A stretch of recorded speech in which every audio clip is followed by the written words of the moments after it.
Philip is originally from the UK, but has lived in Mexico for 30 years. He works as a global professional development consultant for Oxford University Press and has been training teachers for over 20 years throughout Mexico and Latin America. Philip is also an ELT book author and has written books for young learners, teens, and adult students. And he's one of the authors and tutors on the Oxford Teachers Academy course, which we'll talk about a little bit more later.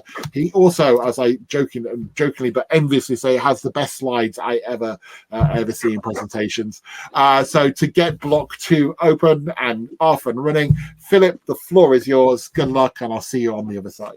Thank you very much, Sean. I appreciate that. Hello, everybody.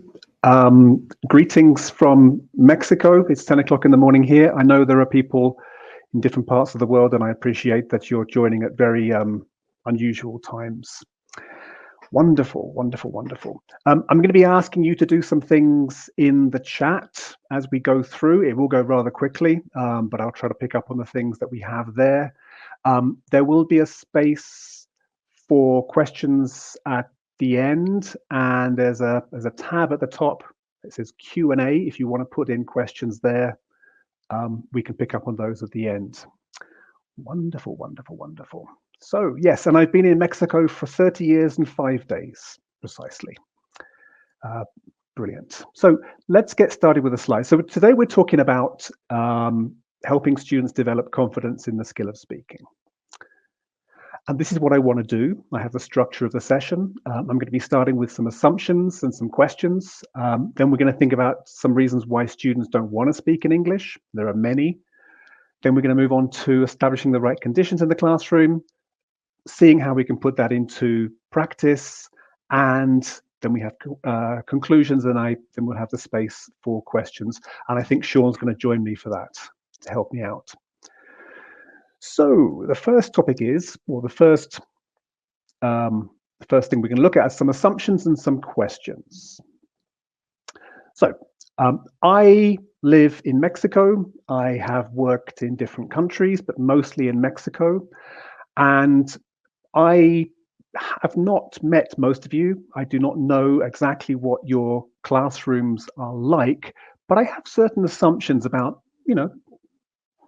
your life as a teacher. And these are the assumptions. Are some of the assumptions that I have. I need to drink some water. So the first assumption is, and you can tell me if this is true, yes or no. Some of your students don't speak in English as much as you would like. I typically find, I've worked in all of the states in Mexico and other countries around the world, and this comes up a lot, that, do your students like speaking? Some of them do, great, but the majority, or some of the students in the classroom, we're just not speaking as much as they want. Yes, people are saying pretty much yes. It seems to be a universal truth. There will be some teachers who have students who love speaking English, but generally, the majority of the classrooms around the world, there are some students who don't speak as much as we want. You have to push them. Yeah, the chat's going so fast. Second one is, you don't have enough time to teach everything you would like. Again, I'm working with teachers all around the world, well, mostly in Latin America, which is the context I know best. We never have enough time to do everything that we want to do inside the classroom. If we had more time, we could do more things. Yeah, seems to be a lot of people saying, yes, classes are 45 minutes. It's not much time. Longer classes are better in some ways, but it's not the way your schools work. Okay, good. Yes, some students are shy. Yeah, we're going to look at some of those things a little bit further on. Never enough time. Yeah.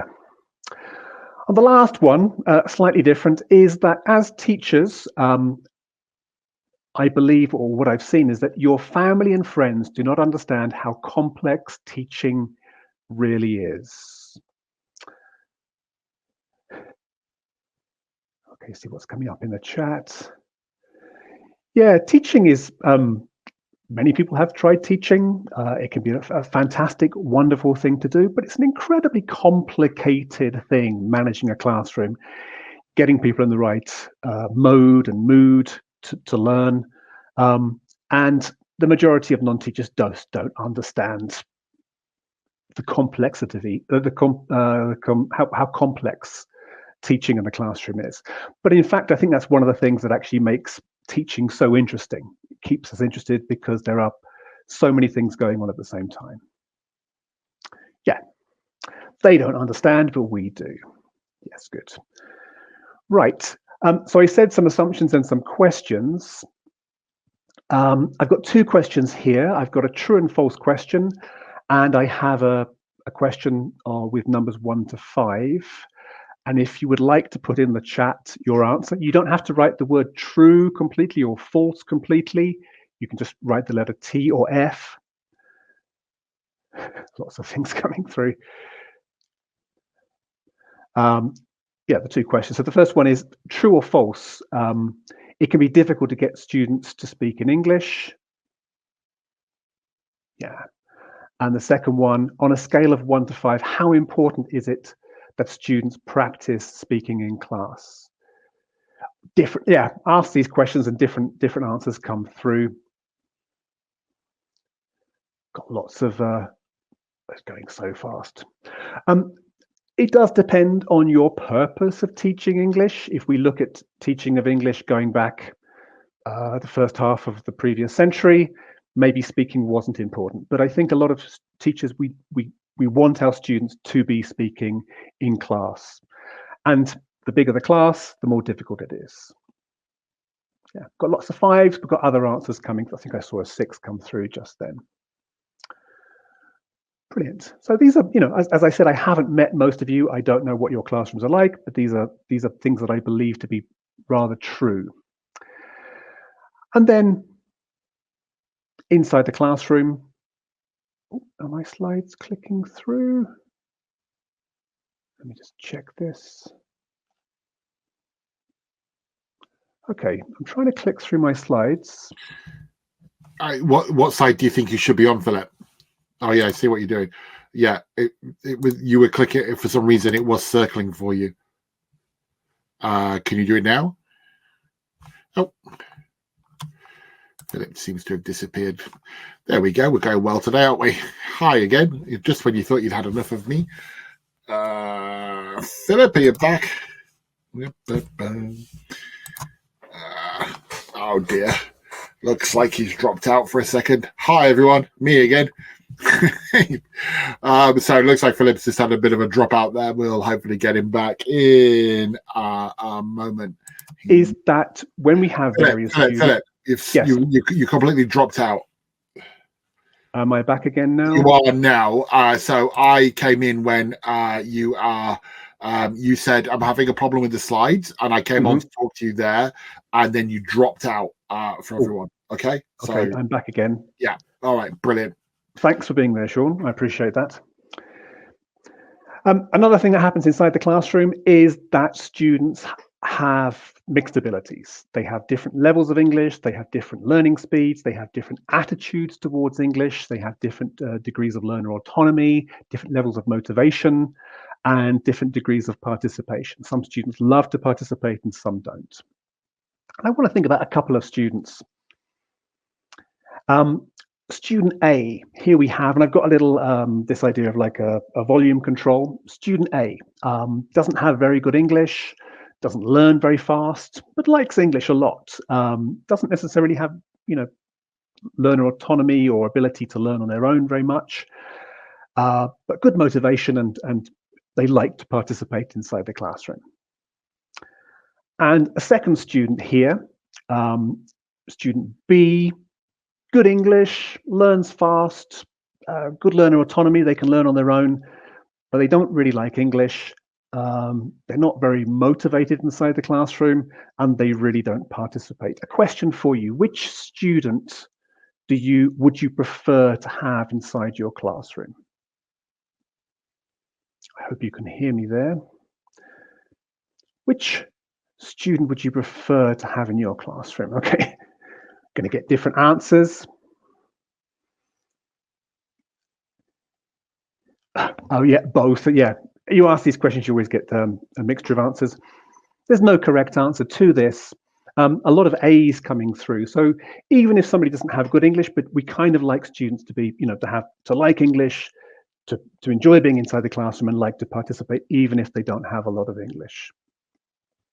Lots of some boths coming through as well. And the reality is that we do have both kind of students and everything in between. And we need to cope with that inside the classroom. Other things that make our job so much more complicated. Right. So this leads me on to the second part of the session that we have today.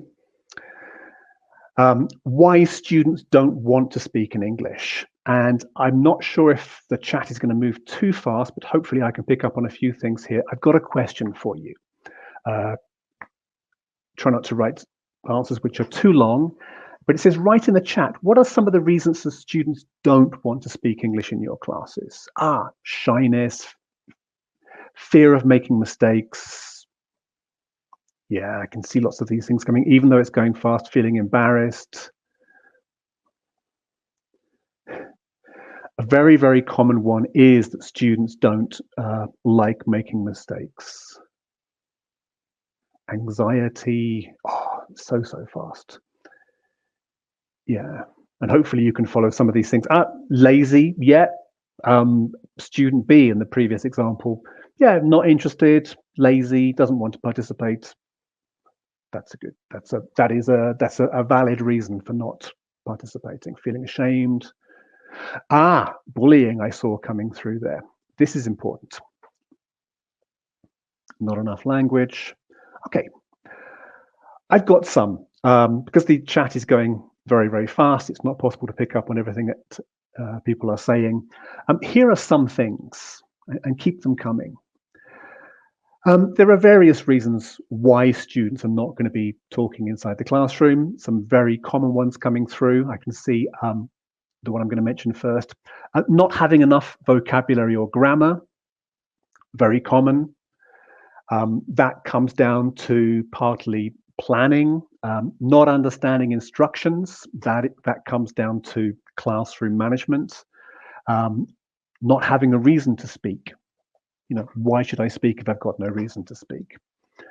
And there are various reasons why students don't want to speak, and I want to divide them up in a particular way. People are starting to put in some of the letters. I organized them in this particular way because there are certain things that are relatively easy for us to address, and there are other things which are particularly difficult for us to address. The ones on the left, we can manage those inside our classroom. The ones on the right are perhaps more difficult. And I'd like to talk to you about my own experience of learning French when I was 11 or 12 in secondary school. Some of you may have met me before and know that I have a certain degree of dyslexia, and at school my reading ability and my spelling were particularly problematic, and meant that in most of the academic subjects I was always put in the lowest level or the lowest stream. And when that happened, I was often with some of the rougher, tougher kids in schools, some of the bigger bullies inside the school in my particular year. And whilst studying French, my concern inside the classroom was not to learn French, but to survive the class. So it says here in letter I, one reason for not speaking inside the classroom, students think it's uncool to learn English. I don't like the word uncool. Uncool is a fairly uncool word itself, but I couldn't find a better word. It was not convenient for me to try hard inside the class because I would have attracted attention to myself. In those situations, it's very difficult for us to address those issues. Letter G, students don't like English. That might be the experience of a previous teacher, not you guys, obviously, but previous teachers. You can address that. You can make the classroom an enjoyable environment where students can say to you, Teacher, I don't particularly like English, but I enjoy your lessons. Okay.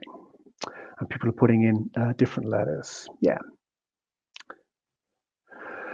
And I'd like to think about just quickly some of the ways that we can address some of these issues as we go through these. Letter A, students don't have enough vocabulary or grammar. We need to make sure the students do have the vocabulary and grammar they need. This comes down to very much lesson planning and making sure that the language they actually need to fulfill the speaking task are the ones that they need. Pre-tasks, yes, setting up the language, making sure that it is the language they need. You may have experienced this as younger teachers, where you set up an activity, you give them a speaking activity, and then you realize that the language they need to fulfill that task is not the language they've been given. So planning the tasks appropriately. Yeah, lots of things coming through. Brilliant. I hope you're reading each other's comments. The second one, think, pair, share is a beautiful way of setting things up inside the classroom. Planning your instructions. If students don't understand the instructions, planning your instructions. All of us as younger, less experienced teachers had this problem where students didn't know what they had to do because it was our fault. This comes down to lesson planning, classroom management, which is closely linked to planning. Somebody put in ICQs. Don't have time to talk about ICQs today, but they are a beautiful, yes, if you're not sure what they are, go and look them up. All instruction checking questions. Beautiful way to make sure students understand what they have to do. And keeping instructions very, very simple. Modeling. A great way. Sometimes it's much easier for students to understand what they have to do through modeling. Maybe bringing a student to the front of the class and showing how the activity works with the student. The third one here, students don't have a reason to speak. And some people were mentioning not interested in the topic. Yeah, it's very difficult to have a topic which is interesting for absolutely everybody. But there is one topic which is interesting to most students or most people, which is themselves, which is actually, I'll show you some examples a little bit later. And using communicative activities. The communicative approach goes back 50, maybe towards 60 years. Activities which have a communicative purpose can be much more engaging. Okay, so much coming through the chat. Many people mentioned when I asked you earlier, what are some reasons students don't want to speak? Shyness came up a lot. It's difficult to overcome shyness, but allowing students to work in pairs and groups rather than being exposed to the whole class is a way to address part of that shyness. I was a fairly shy child, very happy to work in groups rather than being exposed. I didn't like to be exposed in front of the whole class, and certainly not in my French class in front of those kids who were a little bit scary.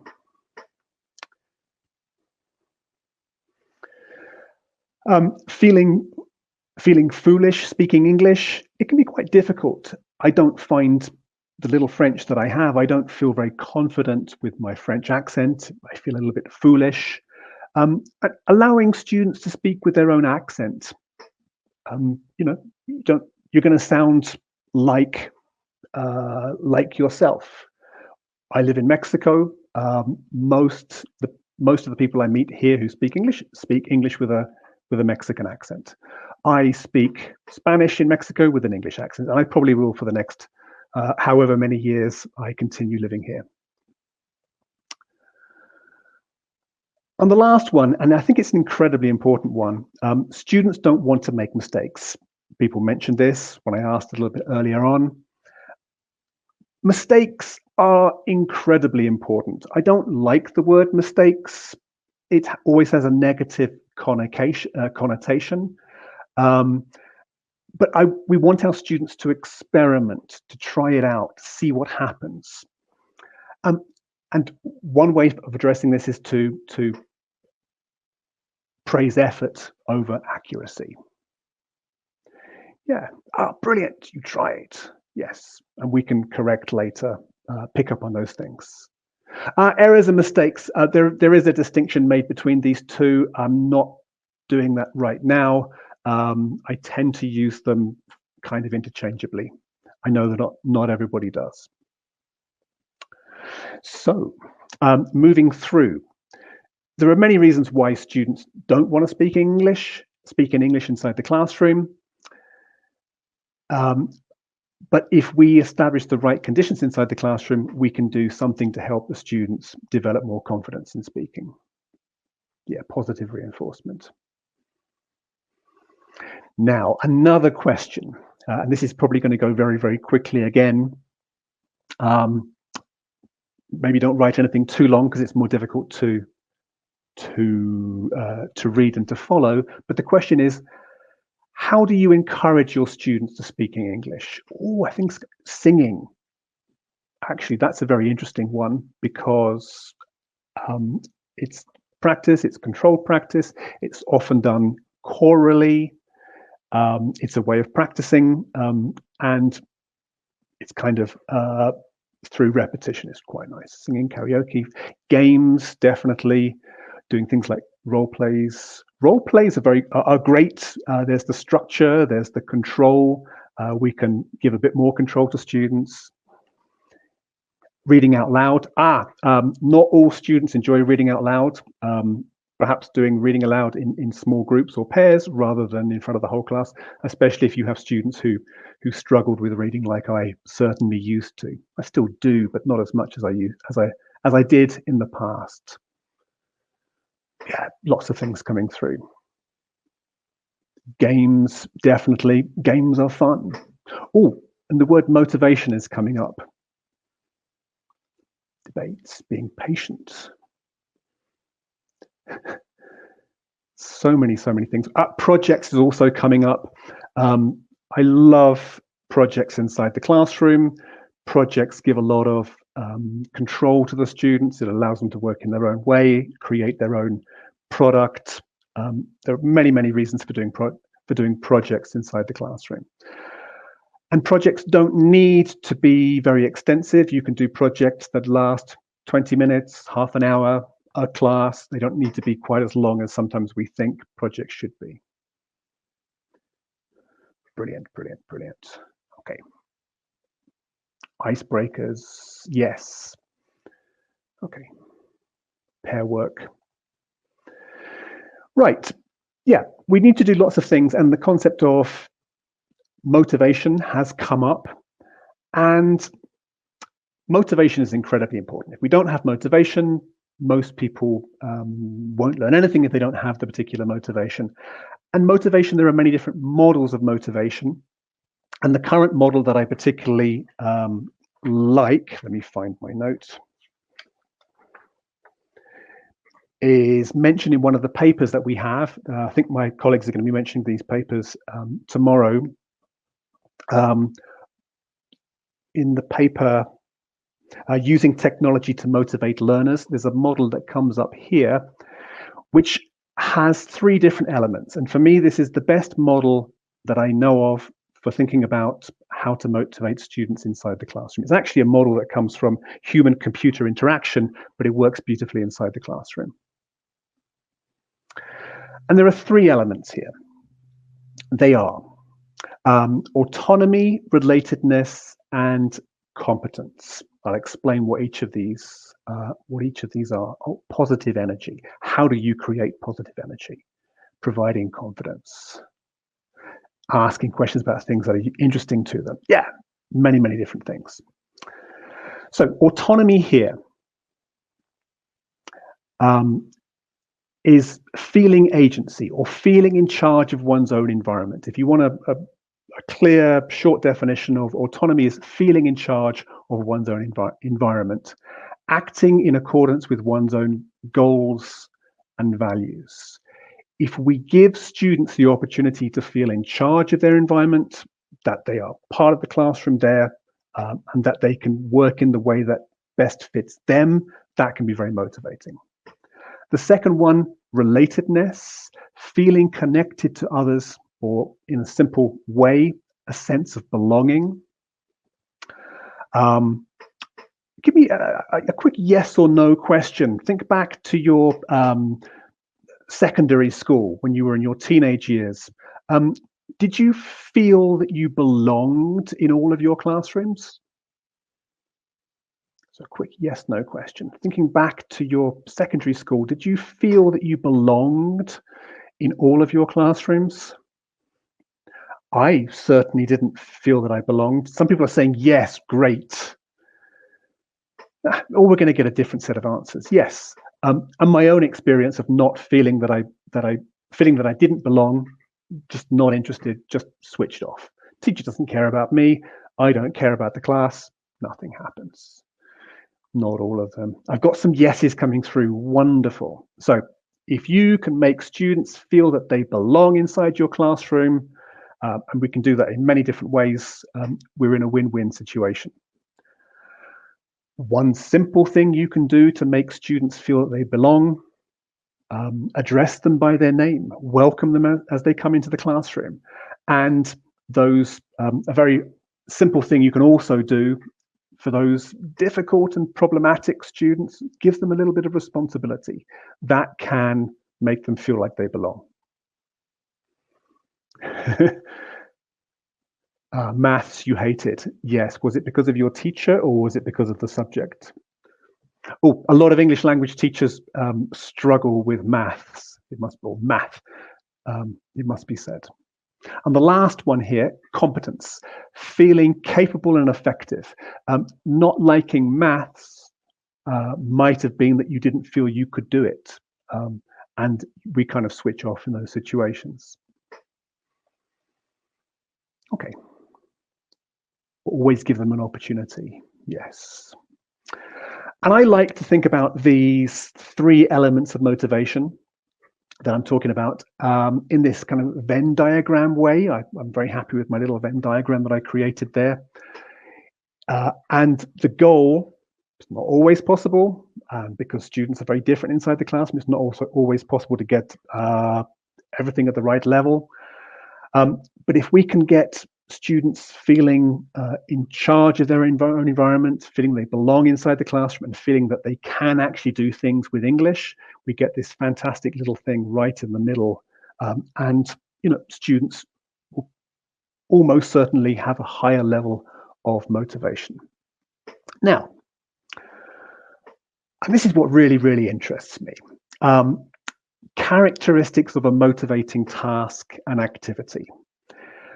As English language teachers, we give a lot of activities for our students to do. Many people were mentioning different games, role plays. These are all activities. And I've spent perhaps too much of my life thinking about, what are the characteristics of motivating tasks and activities inside the classroom? Oh, picking me up on my maths use of yes. Both words exist. Now, I've got 5 characteristics of motivating tasks and activities that I constantly use inside my own task design, material design, and classroom activities. The first one here is that students are challenged, but not too much. We've got to get the level of challenge right. Too high, they're going to switch off.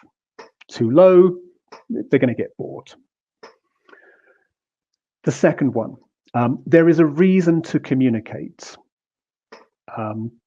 If there is a real reason to communicate, students are more likely to want to use the language or be using authentic language inside the classroom. The third one here, letter C, and this is related to letter D as well. They don't need to be correct to fulfill the objectives. When an activity allows them to use the language in speaking, but they don't need to be correct. They're allowed to make mistakes as they do that, but still fulfill the objective. Those are fantastic tasks. And closely linked to that, letter D, there are no negative consequences of being wrong. Or rather, I don't like the word wrong because wrong is very negative. There are no negative consequences of experimenting with the language. Yeah. This comes down partly to the way that we do error correction. We'll come to that a little bit later. And the last one, which I think might be really the most important, is that there is some freedom and choice.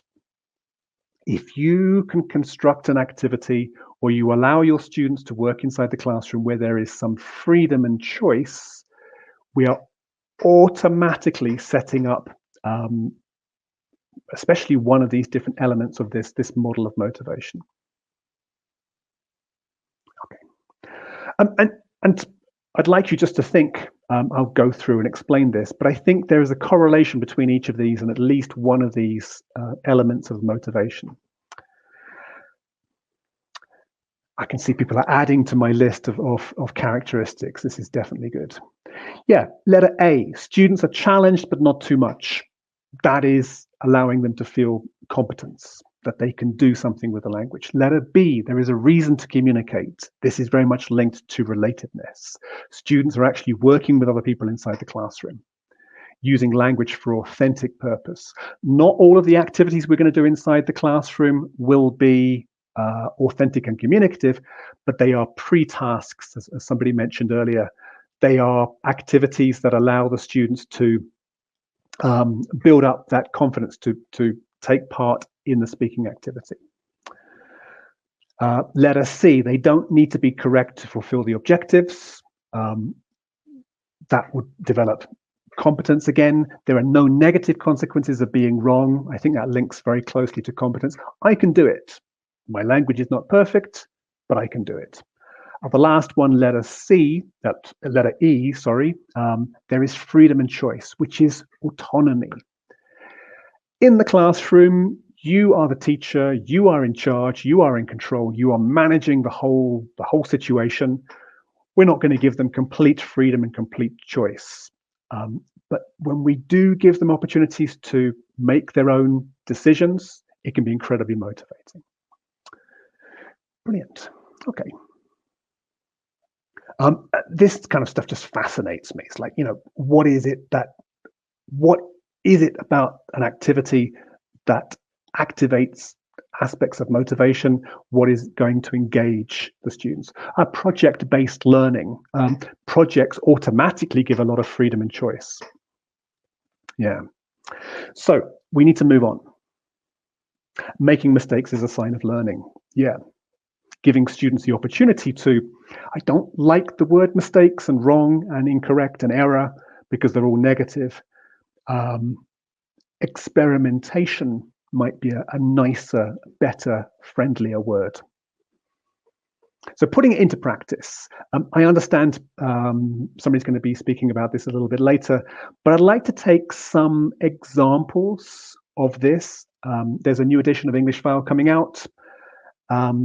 I've taken 2 lessons from this particular level, and I'd like to look at the activities that we have there and see how these elements are put into practice and why these activities work and how you can replicate these things inside your classroom.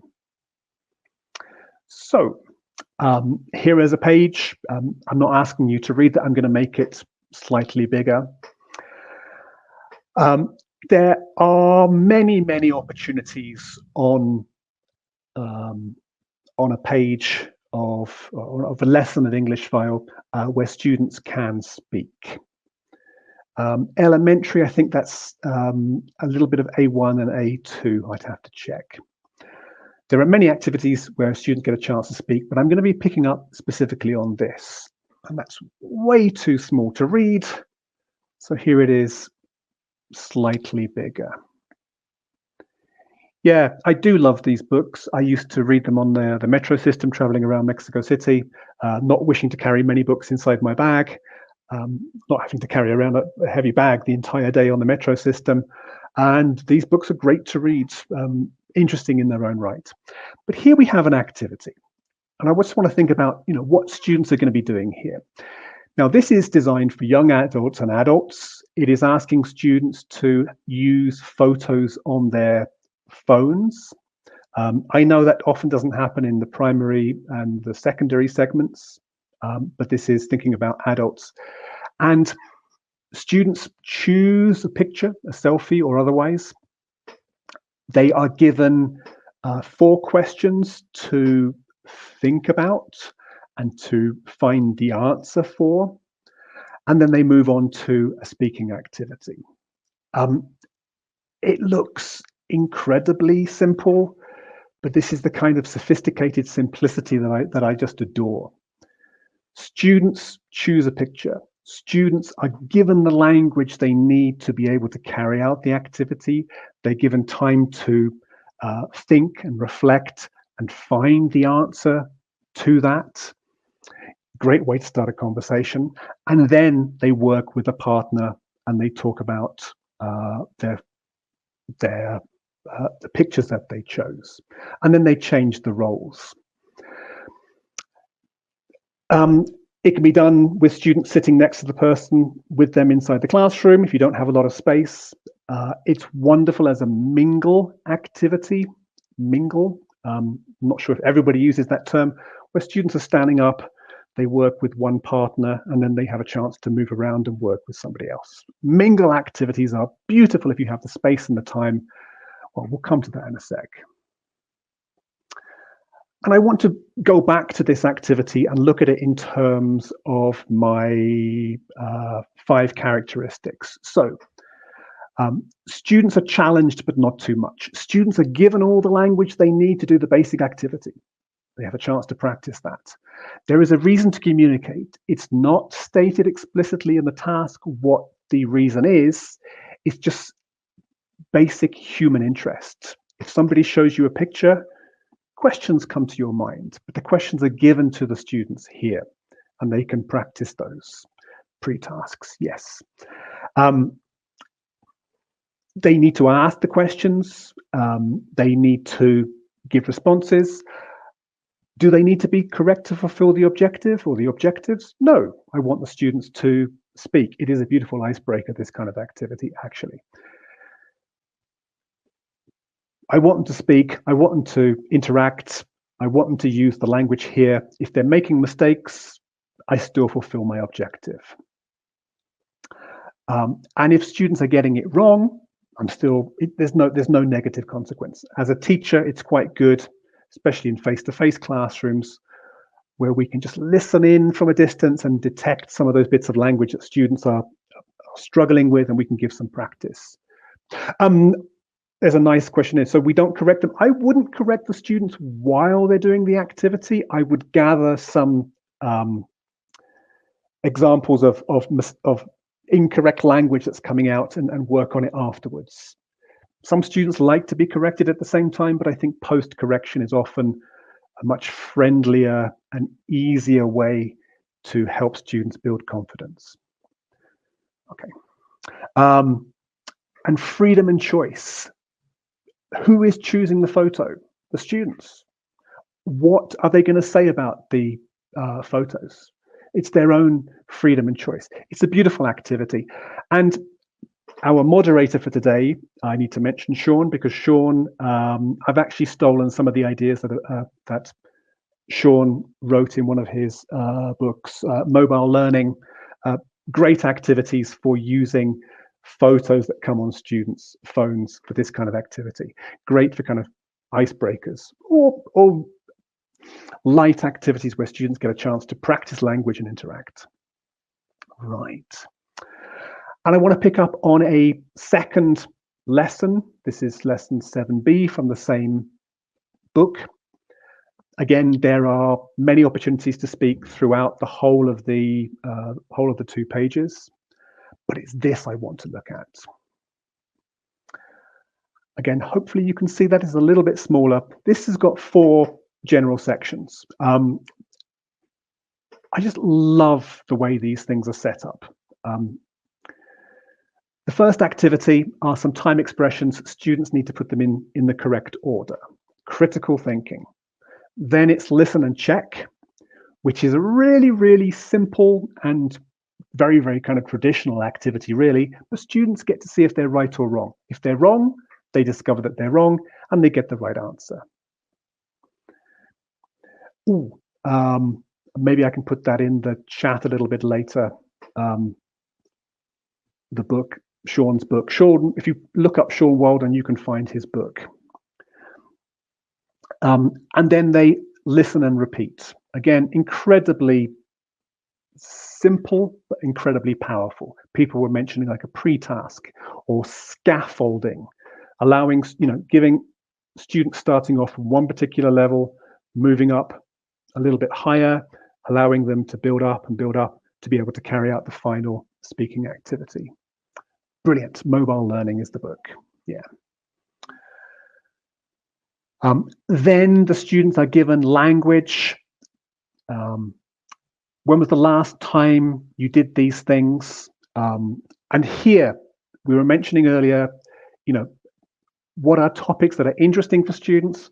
One of the most interesting topics inside the classroom is the students themselves and other students. When was the last time I traveled by bus? Last month. All the language I need to be doing the basic structure of this activity is given to me. And then in B, we get the speaking activity. In pairs, tell your partner your first sentence, ask for further information. If students don't have a lot of language to ask for further information, we can ask students, which ones are similar to your partner, which ones are different. That's a very nice, simple task. And again, I am obsessed by these things. Students are challenged, but not too much. They're given all the language they need in order to be able to carry out the basic structure. It's beautiful scaffolding. And not everybody uses the word scaffolding, but scaffolding is kind of like steps, allowing students to move from one level up to the next, up to the next, up to the next, to be able to carry out the task. Is there a reason to communicate? Human interest. If you turn it into find similarities and differences between your partner, that's a simple reason to communicate. Do students need to be correct to fulfill the objective? No. What happens if they're getting the language wrong? Nothing bad is happening. There are always consequences of being wrong, but often those consequences can be positive. If students are experimenting with the language, they're having opportunities to progress and learn. And the last one, is there freedom and choice? Yes, the students are deciding what they want to talk about. They can answer the questions and discuss the questions in any order that they like. They can choose the time expressions that are interesting for them. And even if they are lying, the information is not true. It doesn't matter. They have nothing bad happens. Yes, they have freedom and choice. So I am just fairly obsessed with these particular different elements of the characteristics of motivating activities, and these are the ones I come back to again and again and again. I will probably revise these with time, but this is what works for me. And C and D are kind of similar and kind of connected. But we have like about 15 minutes left. We're going to go to my conclusions, and then there will be a space for questions and answers. I don't know if people are putting them into the Q&A. We'll come to that in a few minutes. If I can click in the right place. Yes. So conclusions and questions. And I'm using the same structure that I've just been talking about. My conclusions are pretty much linked to these different elements of the characteristics of motivating activities and tasks. Students are challenged, but not too much. If not, students can be stressed and won't communicate. We've got to get the level right. If we don't get it right, stress can come in, and I can't produce well when I'm stressed. But if we're giving students freedom and choice, actually they're able to regulate their own challenge. There's a reason to communicate, but with appropriate scaffolding. And again, scaffolding is like giving steps that students can walk up in order to get up to the level that they need. So if you look at the previous set of speaking activities, it's scaffolding, scaffolding, scaffolding, speaking. Students don't need to be correct to fulfill the objective or objectives. I personally believe that the best speaking activities have 5 or 10 objectives in them. Students feel free to experiment and play with the language. Experiment and play. I far prefer these than the words which are always negative, like mistake, incorrect, error. There are no negative consequences of being wrong. Students learn from their mistakes. If anybody has ever learned an instrument, when you first pick it up, it's all mistakes, but you have to go through those processes to get to the a level of competence. And the last one, and just fascinates me completely, there is freedom and choice, which links mostly to the level of competence in the little Venn diagram. But we also, if we can combine the autonomy, relatedness, and competence, then students will feel free to speak. And actually, so we've got about 13 minutes left or something. I'm actually going to come on to questions. And I'm not sure if Sean's going to join me and help me here. Of course, Philip. Good, thank you. I would appreciate that. I'd love to help you. I'm going to pick up on a couple of things before I help you. There are some people asking about accents. Just to remind people, we had a panel discussion on accents yesterday, so if they'll be able to get those in the recording. So we're not going to talk about those in the questions. Could we start though? Just going back, you used the word scaffolding, which obviously some people were familiar with and some people weren't. I think you described it as steps, which is how I would do it. Would you mind just giving another definition, because I think some of the audience, for them it's a new word, and it's obviously a terminology word that some of us use and some of us don't, but could you just repeat the definition of what scaffolding is? The definition. Oh yes, if I wish I had it written down. A definition. A definition. I mean, scaffolding essentially is those metal poles that are fixed together on the outside of a building, which allow builders to go up to a higher level to help construct the next level of a building. Yeah, wish I had a definition inside. So of course that is the idea being support. So it's support in the classroom, isn't it? Which is what that exercise I think you showed. So if people don't like the word scaffolding, think about it as how you're supporting people. Daniela actually was not a question, but she kind of precedes a number of people's question. Daniela in the chat box wrote this comment, and I'll read it verbatim. Communication in the classroom is artificial.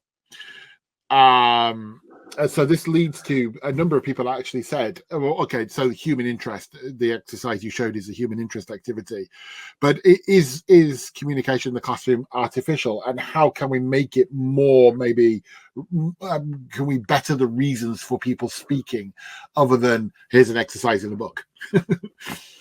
Oh, that's an interesting question, isn't it? I mean, a lot of the things we will be doing, especially in those kind of scaffolding stages, will be quite artificial, and which is perfectly valid.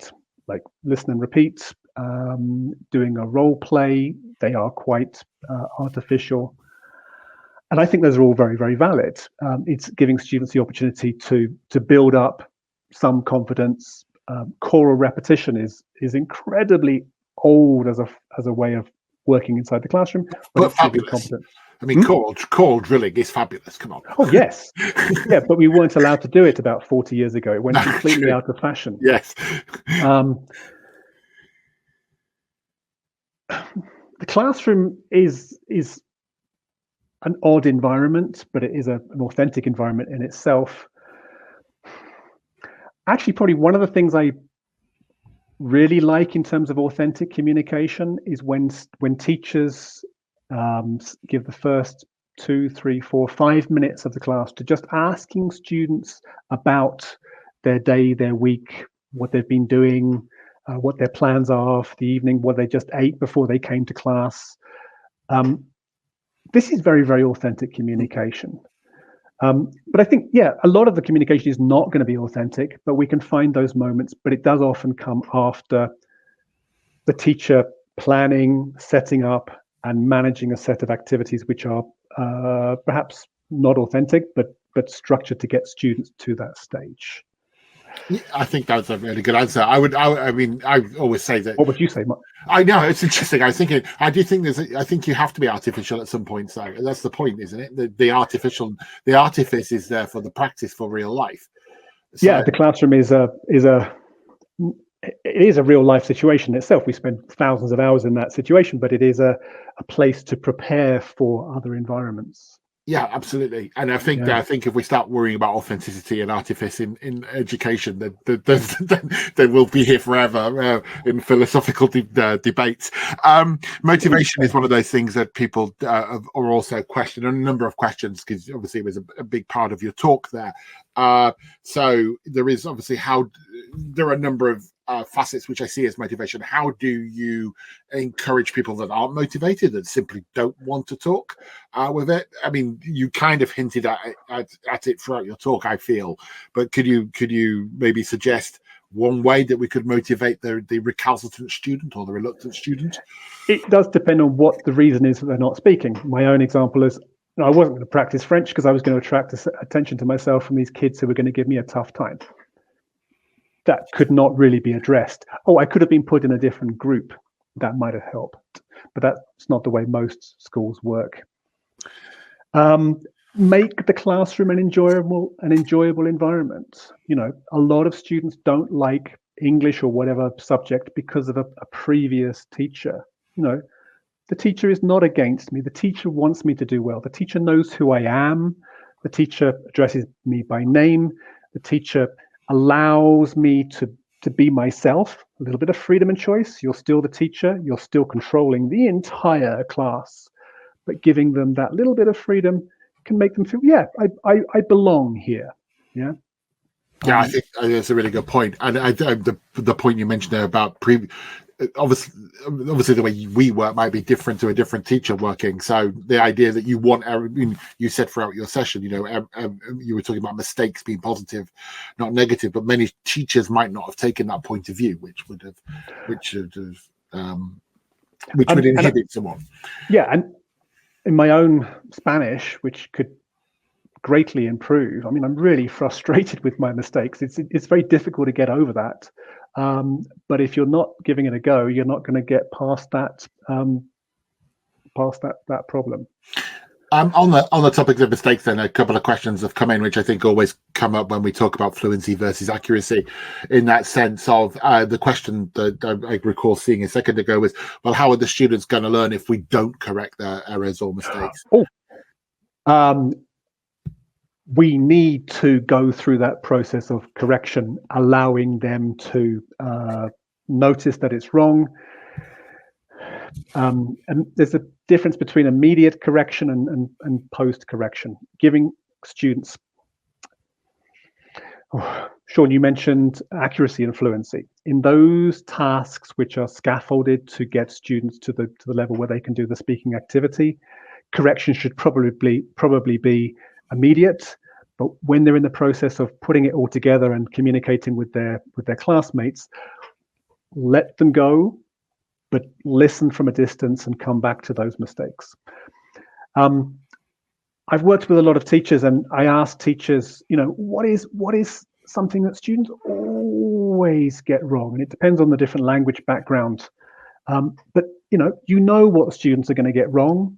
You can actually put up a little poster of the 5 most common things that students are getting wrong. Yes, teacher, yes, I know I get it wrong. You know, come back to them, remind them. giving feedback before students do the task, anticipating the things they're going to get wrong before they start. Remember, this is something that happens very much in with Spanish speakers, the word since. A lot of Spanish speakers, especially the lower levels, say science because they read it as it's spelt. They do that for years. But if they're going to be using that piece of language in the activity, before they start, remind them, remember, how is it pronounced? Yes, teacher, I remember. So maybe... That's actually a great activity, isn't it? Asking what kind of mistakes do you think you will make? Yeah. And a little poster of, you've been making these mistakes for years. Oh, teacher, yeah. Once they've got it right, remove the poster and put down the next set of things they're always getting wrong. That's really a really good idea. I'm going to try that next time I teach. Yeah. So there's a surprising number of questions about error and like students. I think we've answered them, but just to clarify to people, there's like what Philip said about making the classroom a safer space, or engaging them in human interest, is a way of getting over. I know a number of you have asked questions about grading and those kind of things. Well, you just have to reassure them they're not going to be graded every time. So please be assured that when we're picking the themes here, I'm trying to pick themes for everybody's questions. Sorry, Philip, you're going to come in. No, well, this thing of grading, most institutions need to give some kind of grade. It's needed for certain purposes, but maybe letting students know that this is not graded, as you said, Sean. The grading will happen in this particular activity. It gives them lots of practice for those activities that will be graded. Here there are no negative consequences of being wrong. In the test, yes. Yeah. We've got a few minutes left, so I'm just looking for so another theme is kind of level of challenge, I think. How can a teacher kind of cope if the challenge is too difficult or too easy, or in a speaking task? It's much better that the level of challenge is too easy. Students just get bored. You need to give them something else to do. This is something I kind of worked out from being a very young, inexperienced teacher, of going, oh, that didn't work. Why didn't that work? Oh, because the language they had was not the language they needed. I don't know if teachers spend a lot of time analyzing activities. I like analyzing activities in textbooks, but doing the activity yourself, maybe running through the activity in your head and saying, what would I say? What are the bits of language I would need to do that? And have the students actually seen that language, practice that language before doing the task. Sometimes running through the activity in your head to see what is actually coming out of that. Yeah, I think I always find that quite interesting, doing the task with someone just to see what we would say, and to see it, because sometimes actually you realize the language might not be as natural as you think it is, or it's no. Yeah. Sometimes it's just what you think it's going to be is not what they're doing at all. Exactly. And practice with somebody else. That I don't know if you're very good at split personality, but practice with your other self. Be A and B inside your head. Well, these days you just get an artificial intelligence to play as the other side, don't you? Gamification, does it have a place in speaking? Gamification certainly does. I have a huge problem with gamification when it is like leaderboards and points and students competing against each other. That is fantastic for the students who are motivated, but can be very demotivating for the students who don't have a lot of motivation. Other elements of gamification that you find in different video games can be activated. For example, students who, if you think about some games like Candy Crush, for example, you get new lives. You use up your lives, you're dead, but you get lives back. Allowing students who are not doing well inside the classroom to regenerate and get lives back can be quite a nice element of gamification which can increase motivation. Not sure if I'm being very clear, but you are to me. But okay. This one of my you're into topics. games. Yeah. Well, no, but I'm into gamification as well. I mean, if people want to know about gamification, come and take my class in Oxford on it. Oh, can I? Because I need more information. I'm very skeptical of it, but I agree with you in that sense. I think sometimes I find it very interesting, say with something like Duolingo, where people are learning the language, and the gamification takes over. The idea of not losing a heart actually loses the language aim. But I think you say it's a good purpose. It can have its right purpose for when done properly. When but leaderboards demotivate me. Yeah, I'm never going to be the best. Yeah, it's like, look at me, look how badly I've done today. maybe the students should be competing against themselves. Yourself last week. Look how much you've done better this week. Yes, That's exactly. more interesting. But I think that also ties in with something else you said about recording. I think that's one thing that recordings actually show with speaking, or what the students, what the people have been talking about recording as well, is that recording yourself shows you how much you've improved over the course of the year. But anyway, Philip, I could talk to you for ages because it's always good to have a teacher training conversation. But it is 5 o'clock, I'm afraid, in my time anyway. So would you like to say your goodbyes and your thank yous? I appreciate everybody. Always wonderful to work with so many people. Thank you very much. Enjoy the rest of your day.